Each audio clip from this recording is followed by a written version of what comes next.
Redmi 40C എന്ന smart phone മാർക്കറ്റിൽ launch ചെയ്തിട്ടുണ്ട്. 10,000 രൂപ എന്ന പ്രൈസ് റേഞ്ചിൻ്റെ അണ്ടറിലാണ് ഈ സ്മാർട്ട് ഫോൺ ലോഞ്ച് ചെയ്തിരിക്കുന്നത്. ഇതിൽ വരുന്ന processor MediaTek Helio G81 Ultra എന്ന് പറയുന്ന പ്രൊസസ്സറാണ്. 10,000 രൂപയ്ക്ക് ഈ സ്മാർട്ട് ഫോൺ വെർത്താണോ എന്ന് നമുക്കൊന്ന് ഡീറ്റെയിൽ ആയി പരിശോധിക്കാം. Processor MediaTek Helio G81 Ultra എന്ന പ്രൊസസ്സറാണ് ഇവിടെ തന്നിട്ടുള്ളത്. ഈ പ്രൊസസ്സർ എന്ന് പറയുന്നത് MediaTek Helio G80 എന്ന് പറയുന്ന സെയിം പ്രൊസസ്സർ തന്നെ ഓവർക്ലോക്ക് ചെയ്ത് റീബ്രാൻഡ് ചെയ്തിരിക്കുന്ന പ്രൊസസ്സറാണ്.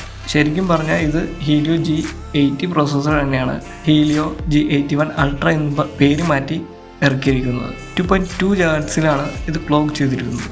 8 കോഴ്സുള്ള CPU ആണ് ഇത്. 2.2 GHz 2 പെർഫോമൻസ് കോഴ്സും 1.8 GHz ഫോർ എഫിഷ്യൻസി കോഴ്സുമാണ് ഉള്ളത്. 12nm ഫാബ്രിക്കേഷൻ ടെക്നോളജിയിൽ നിർമ്മിച്ച പ്രൊസസ്സറാണിത്. ഇതിൽ വരുന്ന GPU Mali G52 MP2 GPU ആണ്. ഓവറോൾ പ്രൊസസ്സറിൻ്റെ സൈഡിലേക്ക് നോക്കിയാൽ ഒരു ആവറേജ് പെർഫോമൻസ് മാത്രം കാഴ്ചവെക്കുന്ന ഒരു പ്രൊസസ്സറാണ് MediaTek Helio G81 Ultra എന്ന് പറയുന്ന ഈ പ്രൊസസ്സർ. അതുകൊണ്ട് തന്നെ ഒരു ആവറേജ് യൂസിന് മാത്രമേ ഈ സ്മാർട്ട് ഫോൺ ഉപയോഗിക്കാൻ സാധിക്കുകയുള്ളൂ. ഇതിൽ വരുന്ന storage type LPDDR4Xൻ്റെ 4GB 6GB 8GB എന്നീ 3 RAM വേരിയൻ്റ് ഓപ്ഷൻസ് ആണ് ഉള്ളത്. eMMC 5.1ൻ്റെ 128GB 256GB എന്നീ 2 സ്റ്റോറേജ് ഓപ്ഷൻസും തന്നിട്ടുണ്ട്. മെമ്മറി കാർഡ് ഇടാനുള്ള ഓപ്ഷനുണ്ട്. 16GB വരെയാണ് മാക്സിമം സപ്പോർട്ട് ചെയ്യുന്നത്. ഇനി ഡിസ്പ്ലേയിലേക്ക് വന്നാൽ 6.88 ഇഞ്ചിൻ്റെ HD+ LCD ഡിസ്പ്ലേ ആണ് തന്നിട്ടുള്ളത്. വാട്ടർ ഡ്രോപ്പ് നോച്ചാണ് തന്നിരിക്കുന്നത്. പഞ്ച് ഹോൾ ഡിസ്പ്ലേ അല്ല. വാട്ടർ ഡ്രോപ്പ് ഔട്ട്ഡേറ്റഡ് ആയ ഒരു ഡിസൈൻ പാറ്റേൺ തന്നെയാണ്. 120 ഹെർട്സിൻ്റെ റിഫ്രഷ് റേറ്റ് സപ്പോർട്ട് ചെയ്യുന്ന ഡിസ്പ്ലേ ആണത്. 240 ഹെർട്സിൻ്റെ ടച്ച് സാമ്പിളിംഗ് റേറ്റും ഉണ്ട്. 450 നിറ്റ്സ് ആണ് ടിപ്പിക്കൽ ബ്രൈറ്റ്നസ്. HDR പ്ലേബാക്കിൽ 600 നിറ്റ്സ് വരെ സപ്പോർട്ട് ചെയ്യും. ഇപ്പോൾ ഓവറോൾ നോക്കിയാൽ ഒരു ഡീസൻറ്റ് ഡിസ്പ്ലേ എന്ന് തന്നെ പറയാം. 10,000 രൂപ എന്ന പ്രൈസ് റേഞ്ചിൽ വലിയ മോശമില്ലാത്ത ഡിസ്പ്ലേ തന്നെയാണ് തന്നിരിക്കുന്നത്. ഇനി ക്യാമറയിലേക്ക് വന്നാൽ റിയർ സൈഡിൽ ഡ്യുവൽ ക്യാമറ സെറ്റപ്പാണ് തന്നിട്ടുള്ളത്. 50 MBയുടെ മെയിൻ സെൻസറും 2 MBയുടെ ഡെപ്ത് സെൻസറുമാണ് തന്നിരിക്കുന്നത്. അതിൽ 50 MBയുടെ മെയിൻ സെൻസറിൽ 1080p 30 FPS വരെ മാക്സിമം റെക്കോർഡിംഗ് കേപ്പബിലിറ്റി ഉണ്ട്. ഇനി ഫ്രണ്ട് സൈഡിലേക്ക് വന്നാൽ 13 MBയുടെ ഫ്രണ്ട് ക്യാമറയാണ് തന്നിട്ടുള്ളത്. അതിലും 1080p 30 FPS വരെ മാക്സിമം റെക്കോർഡിംഗ് കേപ്പബിലിറ്റി ഉണ്ട്. ക്യാമറയിലേക്ക് വന്നാൽ ഒരു ഡീസൻറ്റ് ക്യാമറ പെർഫോമൻസ് മാത്രമേ ഈ സ്മാർട്ട് ഫോണിൽ നിന്നും പ്രതീക്ഷിക്കാൻ സാധിക്കുകയുള്ളൂ. ഇനി ഡിസൈനിലേക്ക് വന്നാൽ ഇപ്പോൾ ഇറങ്ങുന്ന എല്ലാ സ്മാർട്ട് ഫോണിലും കണ്ടുവരുന്ന സെയിം ഡിസൈൻ പാറ്റേൺ തന്നെയാണ് ഇവിടെയും കാണാൻ സാധിക്കുന്നത്. 4 കളർ വേരിയൻസിൽ ഈ സ്മാർട്ട് ഫോൺ അവൈലബിൾ ആണ്. Mid night black, sage green, dreamy purple, Starry blue എന്നീ 4 കളർ ഓപ്ഷൻസ് ആണ് ഉള്ളത്. ഈ ഫോണിൻ്റെ തിക്നെസ്സിലേക്ക് നോക്കിയാൽ 8.22 mm തിക്നെസ് ആണ് ഈ ഫോണിലുള്ളത്.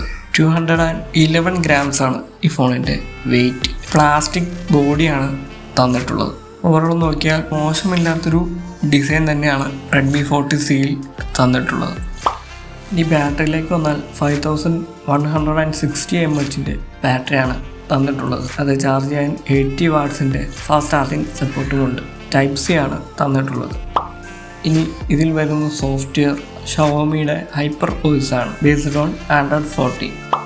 ഇനി അതർ ഫീച്ചേഴ്സ് എന്തൊക്കെയുണ്ടെന്ന് നോക്കിയാൽ സൈഡ് മൗണ്ടഡ് ഫിംഗർ പ്രിൻറ്റ് സെൻസറുണ്ട്, NFC-യുടെ സപ്പോർട്ടുണ്ട്, Wi-Fi 5 ആണ് തന്നിട്ടുള്ളത്, ബ്ലൂടൂത്ത് വെർഷൻ 5.4 ആണ് തന്നിരിക്കുന്നത്. 3.5 mm ഹെഡ്ഫോൺ ജാക്കും ഉൾപ്പെടുത്തിയിട്ടുണ്ട്. ഡ്യുവൽ 4G സിം സപ്പോർട്ട് മാത്രമേ ഈ സ്മാർട്ട് ഫോണിലുള്ളൂ. 5G സപ്പോർട്ട് ഇല്ല. അപ്പോൾ ഇതൊക്കെയാണ് അതർ ഫീച്ചേഴ്സ്.